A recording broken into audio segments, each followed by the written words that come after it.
people always prefer like a familiar hell over an unfamiliar heaven. Welcome back to the Cypress Room, where we dive deep on influencing with integrity. This is a podcast for creators, and I'm Meggie Honeycutt. And I'm Christina Mascari, and we're back in the podcast studio. Back in the podcast studio. We're feeling a little rusty this morning. We're to be honest with you guys. We batch shoot these, and this is our first one of this batch. But like we always say, we're really excited today because we have some big news for you guys. We do. The Cypress Room is officially going to be teaming up with the Haven Conference in Atlanta, Georgia. And you guys have probably heard us talk about the Haven Conference because a lot of people that we've had on to interview, and a lot of times it just comes up in conversation because Haven has been so integral in my journey as a content creator. And so Cypress Room is going to be teaming up with that conference. It is a conference for DIY home lifestyle creators in Atlanta, Georgia. It's going to be July 11th through 13th. And we want to invite you to come and join us because leading up to Haven, we are going to be interviewing a lot of the speakers. And what else are we going to be doing? We're going to be podcasting at Haven. And I'm going to be hosting an expert desk answering all your questions about podcasting. Christina's going to be hosting a mastermind class on YouTube. Yeah. So we want to see you there. Come join us. And this is the best part. If you want to come meet us and meet some of the people that we're going to be interviewing leading up to the conference, we have a discount code for you. Yay. We have an official Cypress Room discount code for you. So we will leave the information down about Haven in the description box, a link to where you can get tickets. We'd love to see you there. And at checkout, if you use code Cypress50, you get $50 off your ticket. That feels so official. It does. Having a discount. It's our first partnership as a Cypress Room podcast. Yeah. So this is kind of a big moment. Yeah. And just in full disclosure, it is an affiliate link. So Cypress Room is going to earn a small commission from your ticket sale. So we appreciate you guys. We appreciate your support every penny that we can get because it helps fund this channel and it helps us bring more interviews to you. And so today we actually have our first Haven speaker that's going to be on the podcast in the Cypress Room today. And I am very excited because I have never met this person in person, but I have been following her content and I'm really excited for her class at Haven. So today we're going to welcome to the Cypress Room Lisa Chun from Our Home Becoming. Welcome, Lisa. Welcome. Hey guys, I am super excited to be here with you guys and looking forward to July where I get to meet you in person. Yes, that's so much fun. Yes. So much fun. Well, I'm just going to share a little bit about Lisa before we get into the interview. And Lisa stumbled into DIY when she moved into her new construction home in 2017 because she wanted a champagne aesthetic on a beer budget. She realized she could make it happen with a little creativity and sweat equity. She now pours her creative energy into transforming her home. She fell in love with power tools and building things with her own hands and decided to share that journey on social media. Welcome, Lisa. Thank you, guys. Thank you so much for having me. Yes, we're so excited to learn all about your journey in content creation today. And also, one thing about Lisa is she will be hosting a class at Haven. And you guys don't want to miss this class. Lisa has over 870,000 followers on Instagram. That deserves a clap. That is a clap. Way to go. She has partnered with some amazing brands. She has been featured in magazines, so you definitely don't want to miss this interview or her class where she'll dive even deeper into a certain subject matter, which we'd love for her to share more about with us. So tell us, Lisa, what is your class at Haven and what can people look forward to when they come and meet you in person and take your class? So at Haven, I'll be speaking about the formula behind viral reels. I know that when I first got started in content creation, this was on Instagram before reels were the main thing. And so I had to kind of learn from bare bones. I don't have a background in videography or photography or anything like that. And so the class is really focused on what has worked for me. I know that a lot of different people use different strategies and different styles, and that's amazing. I really appreciate that part of the whole content creation world. But what I'll be sharing is just like basically the formula that worked for me. Last time that I visited Haven, a lot of the creators that I spoke with had a lot of fundamental questions about what works for them. They've tried a lot of different things. They were asking questions about, do I need to invest in XYZ products and tools and, leveling up there.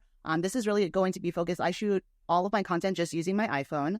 I don't have any fancy equipment. I don't edit on my computer. I just edit everything on my phone. I do pay for some applications, but I'll be walking people through what has worked, some basic tools.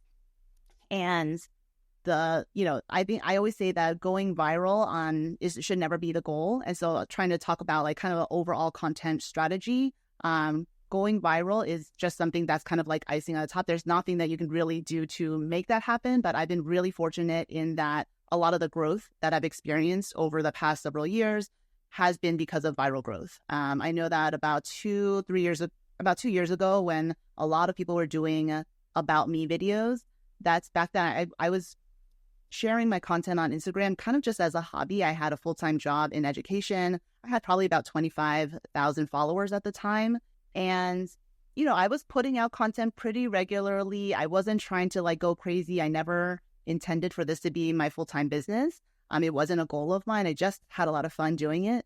But when I shared that reel, like I was getting like bombarded with like texts and calls from friends and, DMs, because everyone was watching. I grew more than 400,000 in one. Wow. And this was an about me video where you just told people, this is me and I DIY, but I'm also my story. And it was like blew my expectations. I didn't even know what was happening at that time. But that was kind of like a turning point for me, just to say like, this is something now that I feel like a door has been open for me. And now I can just like rethink what this means. And since then, I've had a lot of different opportunities. I think I had a couple other like bigger growth spurts. There's several reels that I have. Some of them don't get good reach, but a few, I'll probably get a handful each month that get over 1 million views. And so like, there's some things that I think that are working. And so that's what I'm going to be unpacking in that session. That sounds like something that everyone can glean from. Yes. Even people who have been doing it for a long time. I think it's so important to hear people's processes and real processes that are working for them. Because we talk about there's so many people that are like, here, I can help you go viral. But the proof is in the pudding. Like, you're someone who's like, hey, here's my process. Here's what I do. If you implement these things, it might work for you. Or here's a way that you can figure out what content's going to work for you. And I love hearing from those people who actually have the following, who have actually walked through it and done it instead of just being a social media expert. So we're not going to give too much away, you guys, because you have to come to Haven and you have to take Lisa's course. So we're not going to dive deep into what she's going to be sharing at Haven because you got to come here there. Thanks for joining us in the Cypress Room today. Your support means so much to us, and we wanted to share a new way that you can invest in our community. We now have our own store where you can get your Cypress Room merch like hoodies, shirts, hats, and more. And not only can you rep the Cypress Room brand and its mission of influencing with integrity, but your purchase will directly help fund this channel. That way we can keep bringing you interviews with your favorite creators and all the knowledge you need to help grow your brand and your business. Our shop is linked in the description box of every video we make, and you can also view pictures of each product tagged in each video, and we really appreciate your support. We really want to dive into, and I think you've kind of set it up perfectly, is just how in the world did this start? How did you go from Lisa working full-time in education, you said? Yeah. To now you're a content creator. Tell us about your journey. Yeah, so I would say that my journey really started, I've always been into DIY, and I always enjoyed doing things on my home and learning, right? I think for me, the turning point was when COVID hit and I had 3 little kids at home. At the time, I had a preschooler, a kindergartner, and a 3rd grader, and I was working full-time in education remotely. I had been working remotely, but balancing a full-time job, 3 little kids, I just needed something that was my own sanity and space. And so that's kind of when I leaned really heavily into DIY and just started to share on Instagram just for fun. I'm a kind of person who I don't like the idea of like wasting time, but I was very into learning from content creators. And so I was spending a lot of time just watching Instagram and getting inspired by designers or DIYers. And for me, I decided that I wanted to share both to like have that community, and one of the first big projects that I did was like an IKEA hack in my office. And it was just really fun to not just be in my room by myself working on this project and trying to figure stuff out on YouTube, but having a community and like asking for input, asking for ideas. There's such a wealth of knowledge, and it was just so much fun to be able to share what I was doing, share what I was learning, but also learn from the community. And so that's kind of how I got started sharing. And then I kind of just was doing it for fun. I, again, never intended for this to be a job. I never intended to even try to like make money from it. I didn't know that people made money from it. And then, I was probably doing that for about a year or two. Then I was like, I'm a very kind of goal-oriented, like achievement-oriented person. And so I started to just get plugged in to say like, oh, like people actually do make money from this. My goal was really just, I was like, if I can get like a rug that's $100 and get, part of my projects that I would be spending money on anyway covered, like that was it. I was happy with that.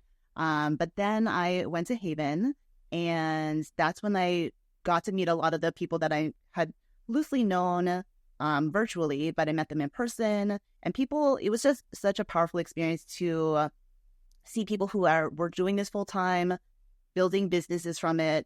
And as you guys have mentioned, like everybody, like when you hear the term influencer or see people who are content creators, people kind of think about like a specific way, like cracking the code. But what I found is that every single person is their own small business, and everybody runs it differently.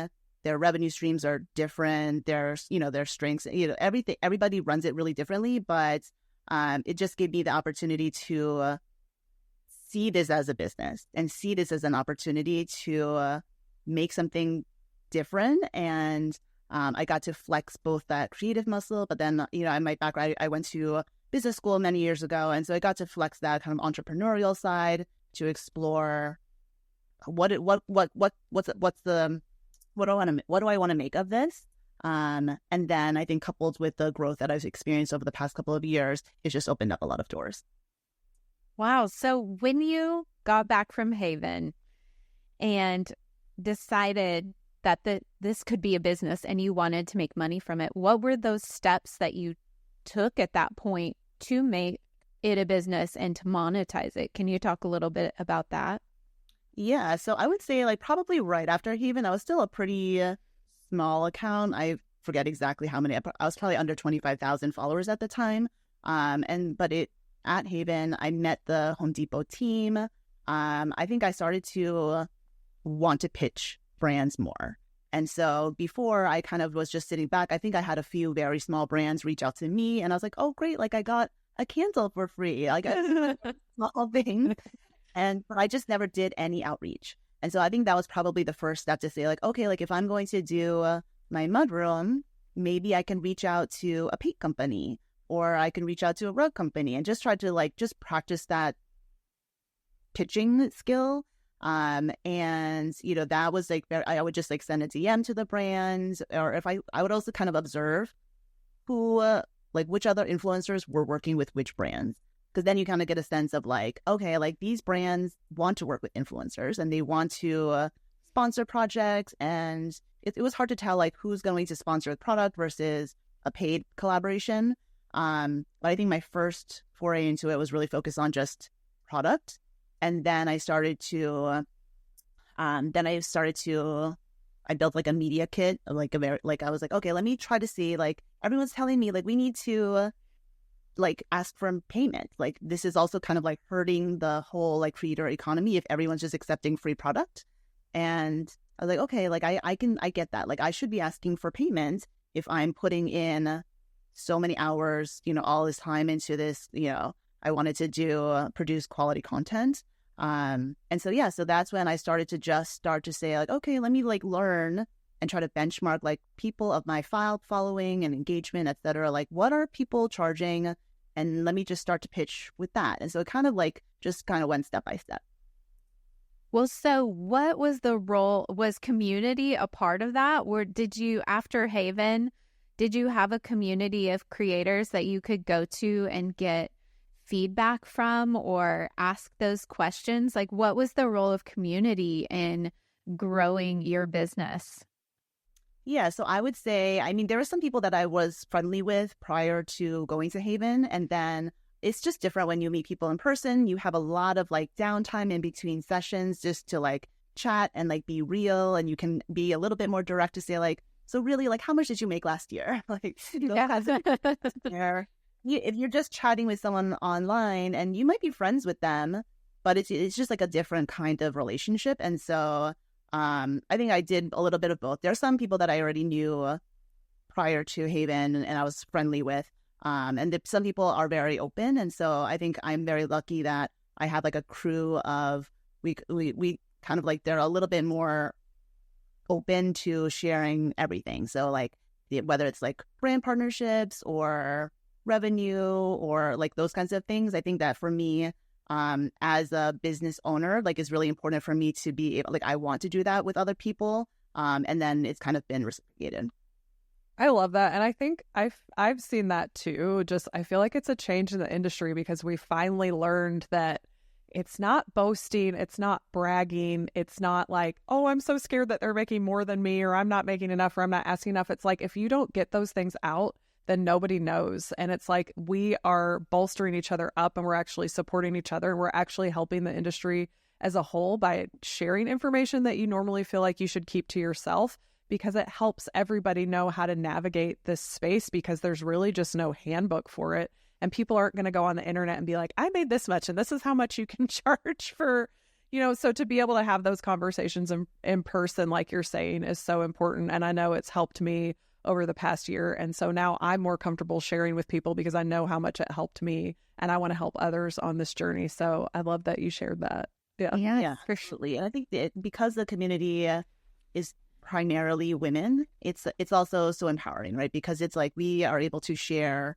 and support one another. That we all often hear people saying community over competition, and I truly believe that, especially like in the DIY community. I feel like maybe different niches have slightly different cultures or vibes, but I know that the DIY community, everybody has been so supportive, so encouraging to one another, and so that's been really great. And especially after my growth, it was also like people would just DM me and like just be like cheering me on, excited for me, and I'm excited for when other people have opportunities as well.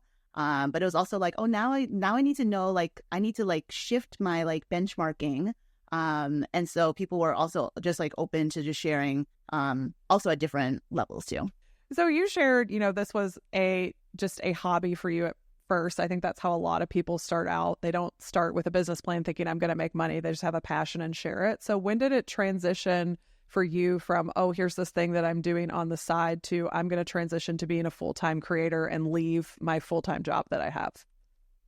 Yeah. So I think for me, it was always a hobby because I was very blessed in that I loved my day job. Like I was there, I worked in education at a charter school network called KIPP, and I was there for 13 years, and I loved my job. And so it was very hard for me to even like contemplate like how could I leave this job that I love for this. I mean, I love doing DIY, I love sharing on Instagram, but I was always kind of that under that like hobby bucket for me.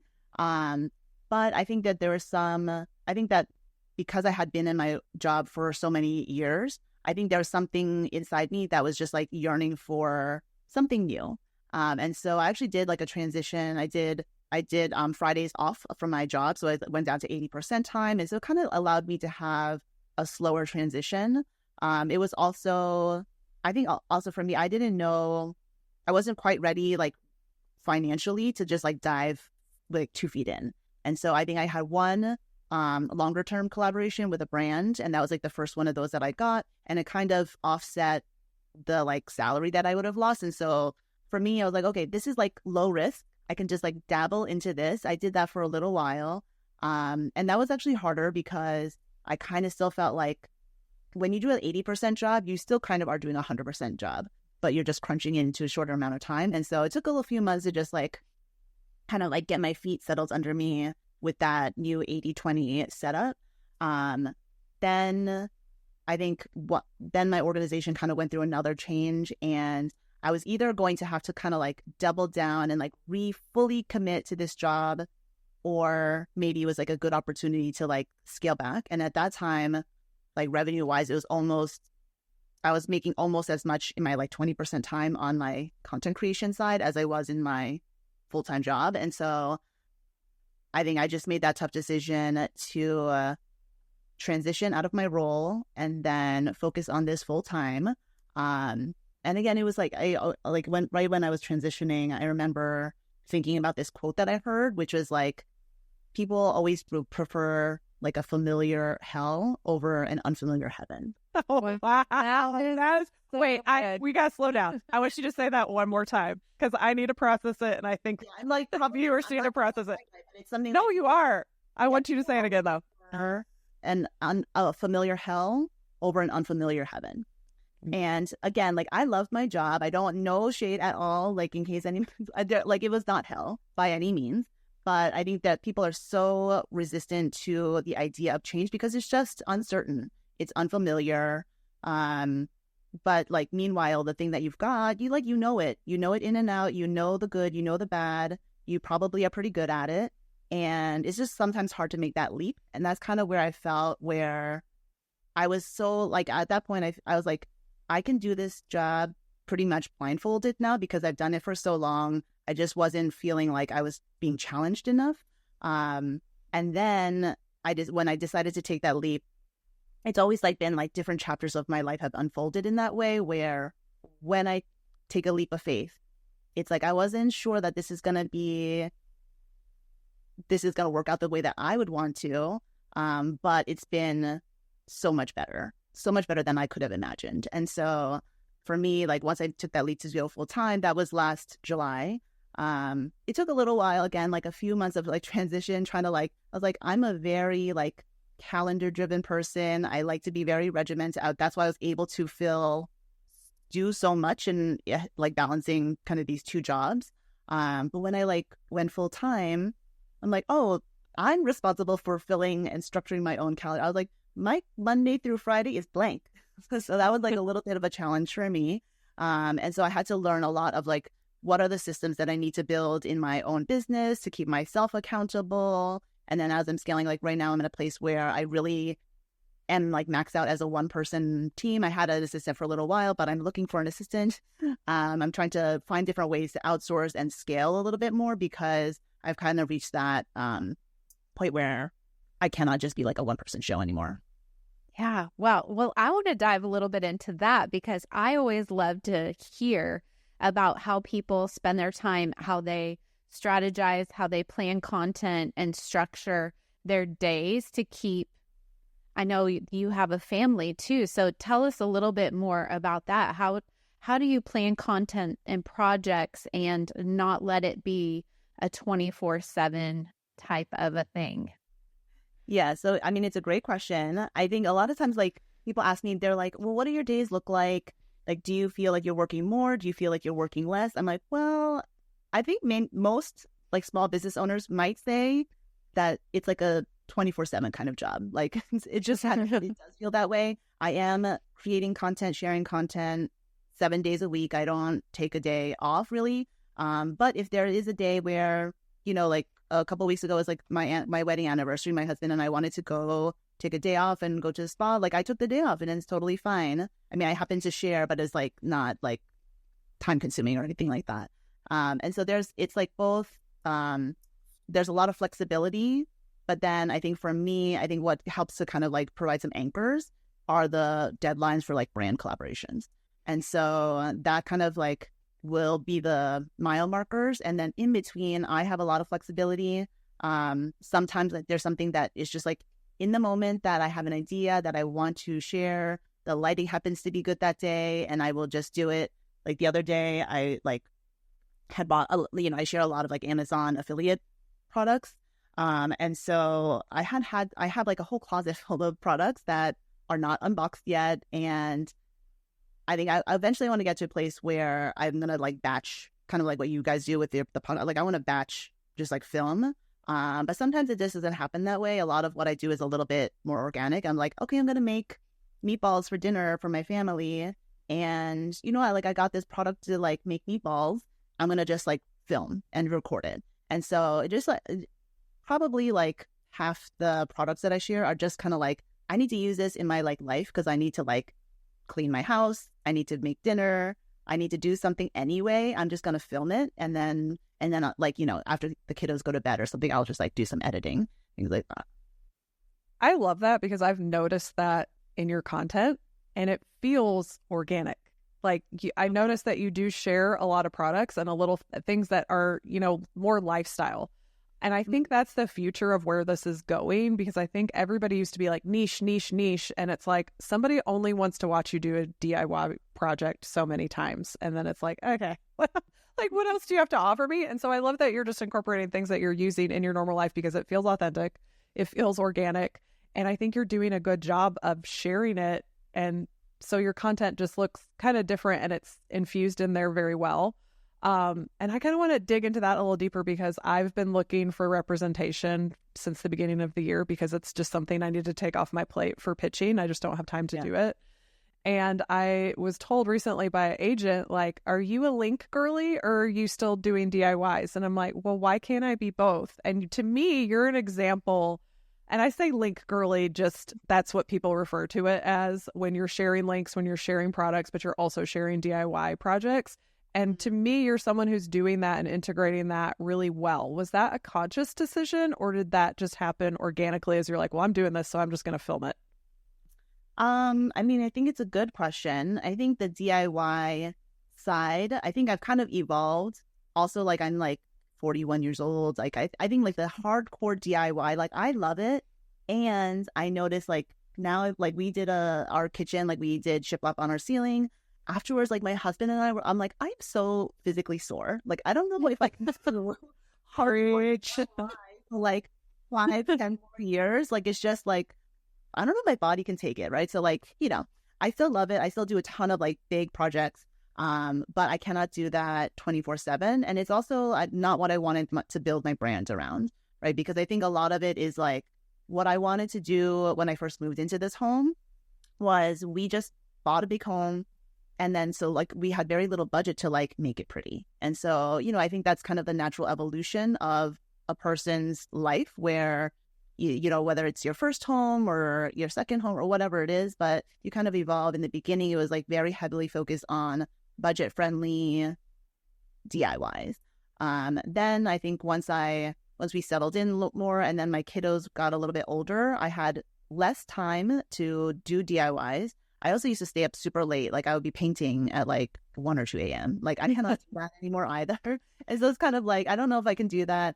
But I think with the like affiliate building and the affiliates, I think I'm probably unique. I've tried to like observe. I think that in the world of affiliates, like you said, link girlies, I was at the Amazon Summit last fall and there's definitely people who are like really focused on affiliate as their primary source of revenue for their business. And then there's some that are more on the like DIYs and they kind of look more to like brand sponsorships. I think I was probably one of the few that kind of straddles the two. I've noticed like a lot of my friends who do DIY, they actually set up a separate Instagram account that is like the shopping page. And so they're trying to keep their DIY page DIY. And then they're like, oh yeah, by the way, like here are some like Amazon things. Go follow me over there. And it was an interesting strategy. It's not what I chose because I didn't feel, I think also like, I think that I happened as I was sharing Amazon links, like my audience loved it. Like I love Amazon. I always have. And so I think my audience just kind of also grew with me in that way too. And so like for me, it feels very natural to do both. But I know that a lot of friends who they try very intentionally to keep it separate. Yeah, I love that. You're definitely an encouragement to me because I've been trying to incorporate and straddle those lanes and I've been doing it for 6 months, but you're encouraging me to not give up because I kind of was at the point where I'm like, well, I'm just going to give up. I'm just going to go back to doing DIY because it gets more views. But like hearing what you're saying, yes, like my body is physically exhausted. I've been doing furniture since 2013 and it's just like, I still want to do one furniture project a month, but I don't want to do 4. And I don't want to pick up furniture with my husband and look at him being like, I'm about to drop this and him being like, come on, let's go.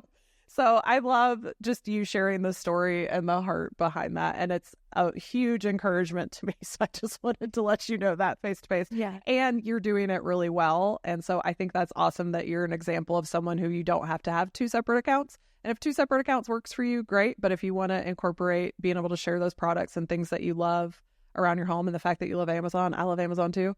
It's very encouraging. So I hope it's encouraging to listeners out there as well too. Yeah. And I'm curious, as you have you evolved to that kind of more 50-50 model of affiliates and DIYs. Did that also change how you did brand partnerships? Did you also kind of evolve into more lifestyle type brand partnerships as well in that evolution? Or are your brand partnerships still more centered around when you have a DIY project going on? I mean, I think it's a great question. I think the other kind of evolution that happens among all of this is I also started to share a lot more like cleaning and organization content, because it was also part of like what I was focused on in my home. Again, like in between, you can only do so many like major DIYs. It's never been a goal of mine to like be a HGTV like DIY like person. And so I was not trying to make a show on my channel. And so it's just like, if I happen to be doing a big DIY in my kitchen, or I just did like my great room, that's great. But also like I have to clean every single day, and I'm like very like passionate about like organizing my home. And so like I just happen to be sharing that kind of content. And what I found is that people really related to that as well, because it's like not that many people can do like 2-story molding on their wall. Yeah. But everybody should be cleaning their oven. Like you need to do that. And so what I've been focused on a lot over the past, I would say maybe like 8 months. I was kind of after I was starting to do this full time, I like went on this mission to get my home in order. And so I started this content series around home operations. And so that was really marrying, like prior to my day job in education was in school operations.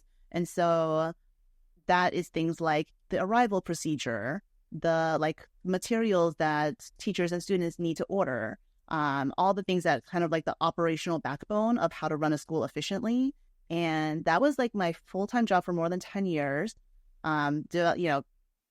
focusing on building systems for that, coaching leaders to from somebody who joins the team as a receptionist, providing that development to grow into a director of operations, to then moving to a regional role to oversee a portfolio of schools. And so that was a lot of my job, teaching the kind of fundamental leadership skills to run organizations efficiently.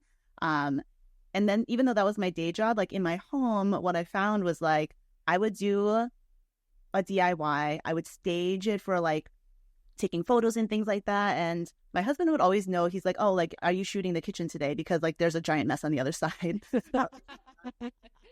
The secrets are spilled. Really, I mean, like people joke about that all the time. Like I'm share that on my stories, and it's like, this is like, I'm looking at my office. It's like there's still like Amazon products and like things that like the paint that I didn't finish for like this like molding. I need to do one more square.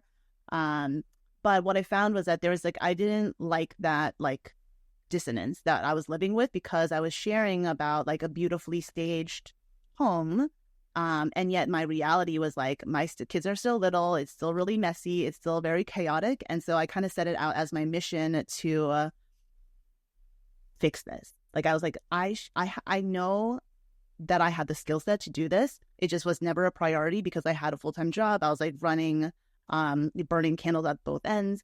And now that I have the full-time time to do this, I really felt like this was an opportunity not just to fix this for myself, but so many people in my community and things that I was hearing, that difference between like a Pinterest perfect home versus real life. Like I really, and that's like my new passion and mission, that I really want to bridge that gap.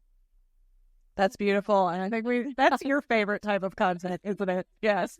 I am such a systems because here's the thing is, a lot of people will look at their house and feel so overwhelmed that they don't know where to start. So they just don't do anything. So I love that you're like creating a series where you can say like, no, this is where you can start.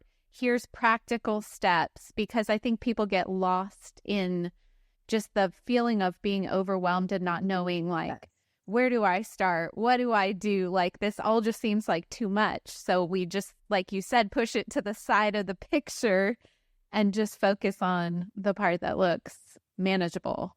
Yeah, absolutely. Like, I was feeling that too. And so one of the first projects that I did was like, I was like, I'm going to get my mudroom under control. It was like, there's so many shoes, like kiddos, like backpacks. It was just like the jokes of like, if a like thief or murderer came into my house, like they would just like stop at the entrance because they trip over the shoes and like there. Like that was like what I was feeling. And what I did was like, I was like, okay, I'm going to apply like my consultant hat, the operational lens, and I'm going to do a root cause diagnostic in my mudroom. And so what I did was like, I just took colored Post-its. I have them like some here. Last week. So I just took these Post-its and I just kind of assigned like a category for each of them. I was like, okay, in this mudroom, is this a problem of there's just too much? Like, you know, I live in New Jersey. We're mandatory reusable grocery bags. But instead of like 3 that we need for grocery shop, I had like 20. Like, why do I need 20? That's a problem of too much. There's no amount of organizing that is going to like get that under control. And so too much is there, no home, because it also ended up being like a dumping ground of like, okay, like I bought these tools, but they don't yet have a place to go in my garage. And so I'm just going to like temporarily put them here. And so it was like the land of like no home. Or is this a problem of no system, right? Like, so I was notorious for never returning things and like making lists, like it would just like kind of accumulate, but it was because it was never translated into like a recurring calendar invite on my, again, like I said, I'm very calendar driven. So I was like, is there no system to say, okay, like 2 times a month, I'm just going to make a stop at UPS and just drop off my returns? Or is this like an accountability thing where I, as mom, was like having to do everything for everybody in my family, but actually the problem is that I didn't train my kiddos or my husband, or didn't keep them accountable. And so once I did this like color-coded system, it was so powerful, and it literally only took 5 minutes. Like, it sounds like a complicated system, but I was just like, once I like set the things, I was like, okay, let me just tag every item. There's a bunch of shoes. There's a bunch of like the return stuff. I was like, okay, people focus so much on decluttering and organizing, and that is only half of the problem. And most of this was actually because there's no system and there's no accountability. And so once I like had that aha moment, I was like, I really feel like this is something that could help a lot of people. And so I start to share more content around just like the idea of like home organization, home operations. What I did in my mudroom was I did some light DIY. So like we needed more shelves so that I could put like shoe baskets for each person. So that was kind of like a 1-day DIY. And then I just added more hooks because we only had like 3 or something like that. You know, we're a family of 5. So I just added a lot more hooks so that everybody's backpacks and jackets and things like that could be off the floor. I was like crazy about like training my kids. I was like, every time you go in, I was like, you see your name, like put your shoes in the bin, put your shoes in the bin. But I only had to do that like for 1 or 2 days. And, you know, my youngest is just turned 7, but my kids like got it. Like once they had a system and that they were part of it and they could see the impact of like how this transformed, like it worked. And again, like, it was like something that I had put off we've been in this home for 7 years, but like it didn't take that much time to fix this problem. And so that became like my new like passion project. I also did like a challenge in January for the new year. So I invited people to join me. I was like, if anyone wants to talk, like, I want to build this out. I want to get like real life feedback on like, this is not just myself and like my family, but I want to see how this works for real people. And so I invited people. I was like, oh, I'll just try this with like maybe 100 people. But then the response was huge. Like people, I had to like have a wait list, and then I ended up opening up to like 1,000 people for this pilot group. And the response was just so tremendous. And like on the first day, like I was like crying at like one of the emails that I got from someone. She wrote like basically that she's been struggling. She had moved in to like a big messy family situation and inherited a lot of stuff in the home, and she got more done in like 1 day than she had in the whole prior month. And she felt like she had, like, more importantly, she felt like she had hope that she could actually tackle this. And so for me, that was like so powerful to say, like, just like the idea of like listening to the community, listening to like what challenges people have, what challenges that I have, and like just sharing that authentically. Then it kind of helped me to land on this idea of like, you know, I'm still like working on like baking out this solution. I've developed a lot more resources on it. I want to spend more time on that as well. But, you know, I think that's like kind of like zooming out for a moment with like the content that I've shared. I think it's natural and fine for people to like, if you started off furniture flipping, you don't have to be a furniture flipper for the rest of your life, right? It's like I've seen now, actually this year, there's a handful of friends who maybe they're like OG bloggers and they've been doing this for 10 plus years. And you know what? They changed. Some of them are not doing that full time anymore. They actually went back to take like a full time job. And you're still seeing people like evolve because we are human. Like we have to evolve. And that might mean a different content area. It might mean a different focus for your business. I think a lot about sustainability and kind of like long term of like, I don't want to have all my eggs in the Instagram basket. And so, you know, one of my priorities this year is to like do like cross-platform. But I think that's like part of being like a smart business owner. You always have to be like thinking a little bit ahead. Yeah. I mean, this is so good just personally for me to hear all this, because clutter is like my number one stressor in my home, and you giving processes, that's really changing people's lives. I mean, I think having our home organized for females can be like the same level of stress of like finances and not having your finances in order. I think it's the same level of stress. And so to hear that you're helping people, I can only imagine the emails that you're getting with that and how fulfilling that must be just as like an entrepreneur to get that kind of feedback from the stuff that you're creating, not just content, but you're actually helping people. And I would love to see a YouTube channel based around more of your processes and your organizing. If you're ever up for it, I know you're looking to hire out. I'll go to your masterclass. All I'm doing right now is like uploading my old reels. I'm like, okay, know the worlds of YouTube. Like, I don't watch that much YouTube, so I just like I need that. To learn from you. I mean, I'm just listening to you. I did read on your website that you're a 2, right, on the Enneagram. Oh yeah, is that right? So that's achiever, right?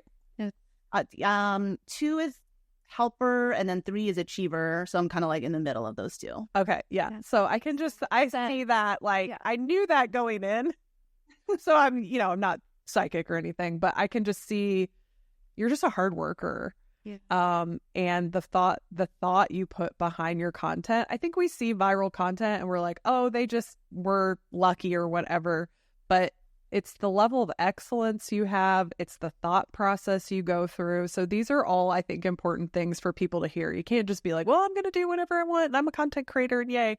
So I love hearing the process and the thought process behind everything that you're doing, because it seems very intentional. And I love your willingness to step out and do new things for the longevity of your brand. I think it's something that's very important for creators to hear right now. And you're just speaking right to my heart. So you're ministering to me. I know. I'm really like mind blown. I'm gonna have to go back and listen to your steps, because I think, where we get tripped up in organizing homes is getting our kids and family invested in the process, because that's the number one frustration, right? You organize your home and then, just the people who live in your house maybe don't follow your system. But I love that. And I feel like your steps could be translated. Like, I even see, do people ever come to you and ask for business coaching like that? I can imagine you taking that system even to help somebody grow and organize their business operations and how they work their business as an entrepreneur. I just think that process and knowledge, and you giving language to how to move through these steps is, wow, my mind is blown. I love it. I'm going to have to go back and re-listen to this so that I can implement some of the things, because I think that is translatable to even more than home operations. So that's really cool. Yeah, I mean, it's such an interesting connection because I kind of feel like I've always been in a world where I'm straddling two worlds, and so a lot of this is actually because it was born out of like business, right? And I'm trying to apply it to the home, but it's it's very fluid actually. Like I'm like a big believer in like management basic fundamentals and leadership fundamentals, and a lot of that. There's a wealth of resources on that for like the business world. But very little, almost none on the like home front. And I think a lot of the research that I've done is that like the way that we use our homes and manage our homes and the expectations that we have of our homes, it's not just like a place that we sleep and eat. It is like they truly are like mini organizations, and so many people work from home after COVID. People are like, they have like exercise, they exercise in home. They're doing everything in home nowadays, and the way that we run them is like archaic, right? We don't have those systems and trainings, and so again, like that's like kind of my passion point where I want to like bridge that gap. Well, you have future customers right here, so I'm excited. I'm excited to see where that goes. I'd love to talk a little bit about your family and how they play into this whole thing. It's like you've talked a lot about being a mom and being, the organizer of the home drives a lot of your content. I would love to hear if you're willing to share like what your kids and what your husband think about this transition that you've made, how they support you in it, and how it's kind of changed the dynamics of your family having an entrepreneur in the house now. Yeah. So, I mean, I think I'm very blessed in that my whole family, especially my husband's very supportive of me pursuing this, right? Whether that is like prior to kind of going full time, just even like dabbling in DIYs and like pursuing this as a hobby. Like it's like messy to live through renovation. And like it was like when I did the molding in my foyer, like it's 2 stories, and so at one point at the very end, I kind of left it. I had to rent one of those like scaffolds. It had to like be on our staircase, like literally fully blocking us, like us going to our bedrooms, and my kids and myself. We had to like crawl underneath, like army crawl up our stairs every single time we needed to like go up and down. And like thankfully there was only a few days of that. But I remember that was like probably the like most disruptive, because like that one, like again, they are very supportive, but then my husband was like, you need to time this better. Like it was like before Thanksgiving. I think we almost had it like when we had guests. I was like, okay, I need to like change my schedule so that it's not blocking like Thanksgiving guests from going up and down. And so I think that the like core DIY part of it is also different than other like content areas, because like you can do fashion, that's not impacting the family, but like home reno stuff impacts your family. And so I've gotten better about like trying to treat it more like a contractor would. Like one of my contractors was awesome, and one of the things that I loved about him is that his crew cleaned up every single day. And so like whether that's like sweeping, vacuuming, whatever, like every day, like when they finished our basement, it's like every day it was not like coming into a mess. It was like every day they cleaned up shop and then prepared for the next day because it was their job. And I think for years as just doing DIY, I did not treat it like that. I was like, I only have like 30 minutes. Like, how can I like clean up and put my tools away back in the garage when I only have 30 minutes? I'm just going to leave it in in the kitchen. And so that was like a aha moment to say like, okay, like I actually do need to treat this like a job, to say like, I cannot leave a mess and all the power tools. Like I have young children, they know not to touch it, but it's just better to like not do that. And so that was a learning for me. And then now that my kids are a little bit older, like my daughter, like they're like into helping me out on different things. Like they want to help, like I did my son's room. I want to have them involved in any, like just like learning the actual skill, but also learning the like work ethic. And so whether that's just like rolling up their sleeves and building a little bit of confidence of like, this is how you use a drill, like this is how you can paint something. Like I want to involve them wherever I can. And also it's obviously slows down the process a lot. And so sometimes I'm just like, okay, like they're in school now I can like go power through and like just get a lot more done when they're not here. Oh, I love that. And your husband too, is he a support for you in this business? Does he help you with any of the behind the scenes stuff, or do you have other people that you bring in for, I don't even know, brand partnerships or filming, or even when you need just an extra set of hands for a DIY project? So, I mean, I think in the beginning, like you see a lot of like Instagram, like power couples. They're like husband and wife are both like in it. Like one is doing the design and one is doing the execution. Like this started as my hobby. My husband does not like DIY. He would be like if I need a second pair of hands, like he would do it, but it was not his like favorite thing to do, to spend Saturday like demoing, right? So then like I learned, I was like, okay, like this is for me. Then the biggest help that you can do is actually taking care of the kids. And like so he's like, if you need time, just tell me and I can get them out of the house. I can bring them, to their activities. I can cook dinner. And so that was huge, because for a while I felt like I had to do all of that. And I didn't know that I needed to say like, actually, like I can squeeze 30 minutes here, 30 minutes here, 30 minutes here, which is how I got a lot done in the very beginning. But would be amazing to have like 4 hours uninterrupted. And then like, so that was, I think that support has been huge from my husband. I also call him my IT director because there's like all these things like technology things, like they're different, like behind the scenes, like business management things that he does help out with. And then in terms of like other people who are support, so I joined Lately Collective as my talent management company. How long ago was that? Probably a year and a half ago, something like that, which has been amazing because, again, with like the pitching, so they manage all of my brand collaborations. And it's been so helpful just to say, like, if I get an email, then I forward it, I loop in my manager, and then she takes care of like all the negotiations. They take care of all the like logistics, invoicing, negotiation, contracts, all of that. And so that I can just focus on the content piece of it.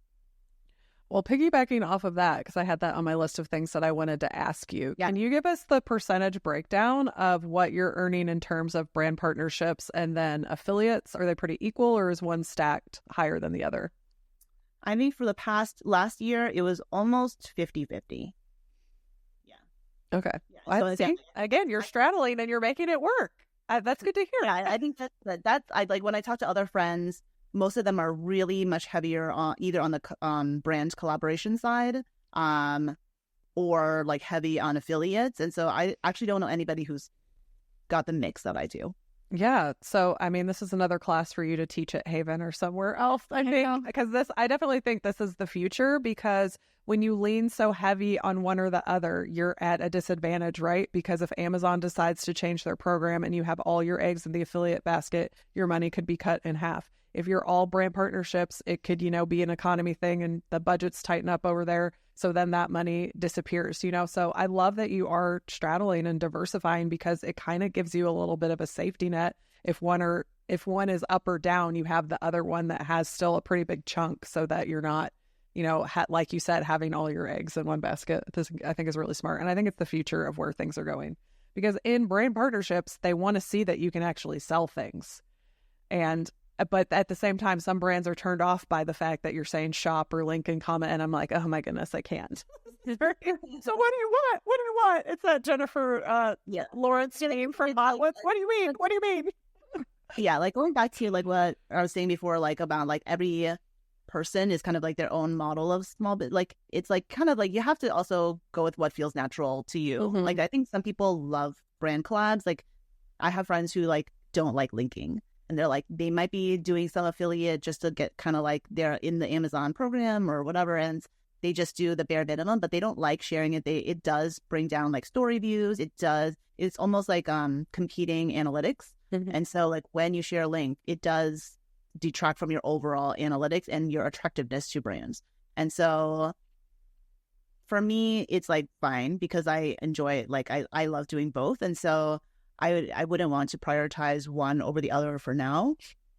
But some people, like if they hate doing links, like you don't have to do links. Like you can try to build your business in other ways. You could do things like offline. A lot of people do like the digital product, like I think people who are just getting started, there's so many ideas and different ways to increase like money. And and you feel a lot of pressure. You're like, oh, well, I want to do that. Like, I want to like explore these things. I don't want to leave something on the table.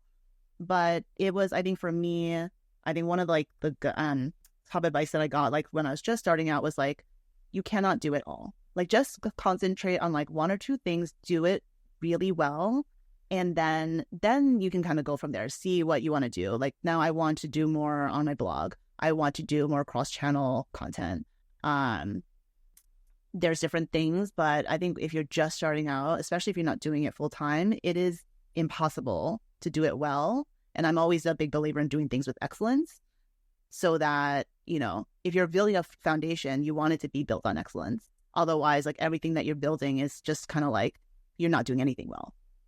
Yeah, I think that's really good advice because you have really exemplified exactly what you're saying. You have a incredible following and success story on Instagram. And now that allows you to kind of dabble in some other things because you've, I don't want to say mastered, but kind of mastered the Instagram platform. And so now that you have experienced success there, you know what it takes to do that. You can kind of decide, okay, I want to spend a little bit of time on YouTube. I want to spend maybe some time on TikTok or whatever that is. So I think that's really good advice for beginners because you're right. Everyone tries to do it all at the beginning. Yeah. And people tried to tell me to get on TikTok, and it would be so easy to just like literally post my same content on TikTok. That was actually Haven like 2-3 years ago. I was like, I was like, I'm going to get on TikTok. TikTok is the future. And I literally had like 200 followers on TikTok forever because I'm not a TikTok user. And so I didn't get the vibe or the culture, and I just didn't enjoy doing it. I didn't want to take the extra 5 minutes to like post there. And so I literally didn't grow on TikTok, even though everybody was like, why wouldn't you do that? Like, it's like all these brands want to be on TikTok now. But anyways, yeah, it's like, for me, I'm the kind of person who I just want to, like, I want to understand things, how things work, and what, you know, I think that for me, like, my longer term vision is that I don't have to do all of these things that I'm now starting to expand into, but I want to understand it. I don't want to just outsource it to some, you know, without being able to manage it and like kind of oversee it well. I just want to learn it a little bit at least, and then I can kind of go from there. Such solid advice. I love it. Such good advice. Well, do you have anything else? I don't. Okay, well, we got to save some stuff for Haven. I know. Have to. Now that you know the backstory, you can see that she's the real deal and where the success has come from. And, you know, if you get a ticket to go to Haven, you can snatch her at, you know, one of the lunches. Like she said she did to other people, be like, hey, can I grab your ear for 5 minutes? That's something that you can only do in person at these conferences. And I think there is something magical about being in person. And I think you spoke to that. Like, you seem like a smart person that would have figured out all this stuff on your own, that maybe necessarily it wasn't the classes that you really learned a lot from, but you said at the very beginning, just being there and seeing other people and talking to other people just did something in your heart and encouraged you that, like, hey, if these people are doing this, like, I can do this too. And I know that was a huge springboard for me at Haven. So we are just so excited you're going to be speaking there for the first time this year. We're so excited to meet you in person. Yeah. And so we're going to now transition to, you know, the deep end of the podcast where we talk about our favorite things. And since you're our guest today, can you share something that you're loving from Amazon?